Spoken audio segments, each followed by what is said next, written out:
আপনি সারাদিনে যে কটা সিগারেট খান, আপনি কি জানেন সেই সিগারেটের পয়সা জমিয়ে আপনি একটা সময় লাখপতি হতে পারেন, মানে একটা সময় পর আপনি লক্ষ টাকা রিটার্ন পাবেন যদি সেই টাকাটা আপনি ইনভেস্ট করেন। আপনি ভাবছেন এটা কোনো রকম মজা নয়। আপনি যে সিগারেটটা খাচ্ছেন শুধু সেই সিগারেটের পয়সা, আপনাকে কিছু করতে হবে না, আপনি শুধু সেই সিগারেটটা ছেড়ে সেই সিগারেটের পয়সা জমান, তাহলে আপনি লক্ষ টাকা পেতে পারেন। আমি আপনাদেরকে সরাসরি ক্যালকুলেশনের মাধ্যমে বোঝাচ্ছি, তা একদম বোর্ডে দেখুন।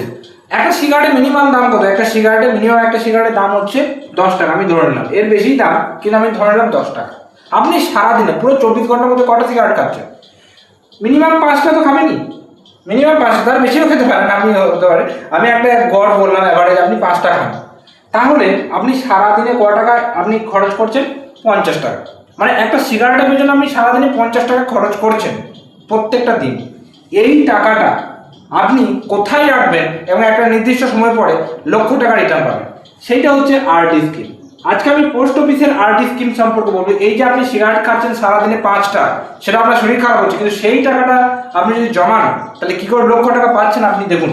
তাহলে যদি আপনি একদিনে 50 টাকা সিগারেট খান, তাহলে আপনার মাসে কত হচ্ছে? 50 × 30 মানে হচ্ছে 1500 টাকা। মানে এক মাসে আপনি এই টাকাটা সিগারেট খাচ্ছেন। তাহলে এই টাকাটা সিগারেট না খেয়ে যদি আপনি এই টাকাটা ইনভেস্ট করেন তাহলে কত হবে? পোস্ট অফিসে যে আরডি স্কিম রয়েছে সেখানে আপনি যে সময়ের জন্য রাখতে পারবেন সেটা হচ্ছে 5 বছরের জন্য টাকাটি রাখতে পারবেন। ঠিক আছে, 5 বছরের জন্য আপনি টাকাটি রাখতে পারবেন।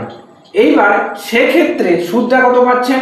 সুদটা আপনি পাচ্ছেন 6.70% পোস্ট অফিসের রেকারিং ডিপোজিট স্কিমে।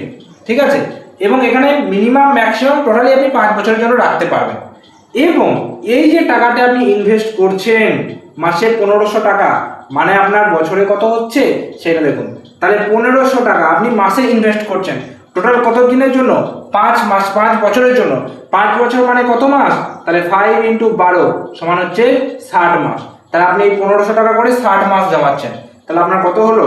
90,000 টাকা কিন্তু আপনি টোটাল নিজে এই সিগারেটের পয়সা থেকে বাঁচালেন। 90,000 টাকা নিজের আসল 5 বছরে। এর সাথে আপনি সুদ পাচ্ছেন। কত সুদ পাচ্ছেন? এর সাথে মিনিমাম আপনি একটা সুদ পাচ্ছেন, সেটা হচ্ছে 18,000 থেকে 20,000 টাকার মধ্যে আপনি সুদ কিন্তু পাচ্ছেন। ঠিক আছে, 18 থেকে 20,000 টাকা সুদ আপনি পাচ্ছেন শুধু এই সিগারেটের পয়সা বাঁচিয়ে, যার ফলে একটা নির্দিষ্ট সময় পরে আপনি কত পাবেন? একটা নির্দিষ্ট সময় পরে আপনি 1,07,000 থাকে, ঠিক আছে, 1.7 লাখ, ভুল বললাম, 1.07 লাখ থেকে আপনি মোটামুটি আপনার প্রায় 10 লাখ টাকা কিন্তু আপনি পাবেন। অর্থাৎ একটা নির্দিষ্ট সময় পরে শুধুমাত্র এই সিগারেটের পয়সা বাঁচিয়ে আপনি লাখপতি হয়ে যাচ্ছেন খুব সহজে। তাহলে বুঝতে পারছেন, আপনি যে সিগারেটটা খাচ্ছেন সেটা আপনি খাওয়া ছেড়ে দিন, তার পরিবর্তে পয়সা জমান, দেখবেন একটা নির্দিষ্ট সময় পরে আপনি নিজেই ওই সিগারেটের পয়সা থেকে আপনি লক্ষ টাকা হয়ে যেত। আপনাকে আলাদা করে মানে খরচ জমানোর দরকার নেই, বাঁচানোর দরকার নেই। যে টাকা সিগারেট খেয়েছেন সেই টাকা যদি আপনি ইনভেস্ট করেন, এটা একটা উদাহরণ সহ দেখালাম যে কিভাবে আমি ইনভেস্টমেন্ট টিপস দিলাম একটা ছোট্ট, যে ওই সামান্য পয়সা জমি একটা লাখপতি হওয়া সম্ভব। আশা করি বুঝতে পারেন। এবং পোস্ট অফিসের রেকারিং ডিপোজিট স্কিম সম্পর্কে আপনাদেরকে মানে দেখালাম যে এবার আপনারা যেখানে রেকারিং ডিপোজিট করতে পারেন, আরও অন্যান্য স্কিম রয়েছে, সেই স্কিমগুলো ইনভেস্ট করতে পারেন। আমরা নিত্য নতুন ব্যাংকিং ভিডিও এবং ইনভেস্টমেন্ট টিপস আপলোড করার চেষ্টা করে থাকি এই চ্যানেলে। শুধুমাত্র সেটা না, সাথে গভর্নমেন্ট আপডেট রিলেটেড এবং important document update related video upload করি। তাই যদি মনে হয় চ্যানেলটা মানে আপনার কাজে লাগতে পারে, অবশ্যই সাবস্ক্রাইব করে রাখতে পারেন। আজকে ভিডিও পর্যন্তই, দেখা হচ্ছে পরের কোনো ভিডিওতে। ততক্ষণ পর্যন্ত প্রত্যেকে সুস্থ থাকুন, ভালো থাকুন, আর অবশ্যই এই ভিডিওটা বেশি করে শেয়ার করে দিন যারা সিগারেট খায় এবং সেই টাকা বাঁচিয়ে কত টাকা জমাতে পারছে সেটা তাদেরকে দেখানোর জন্য। ধন্যবাদ সকলকে।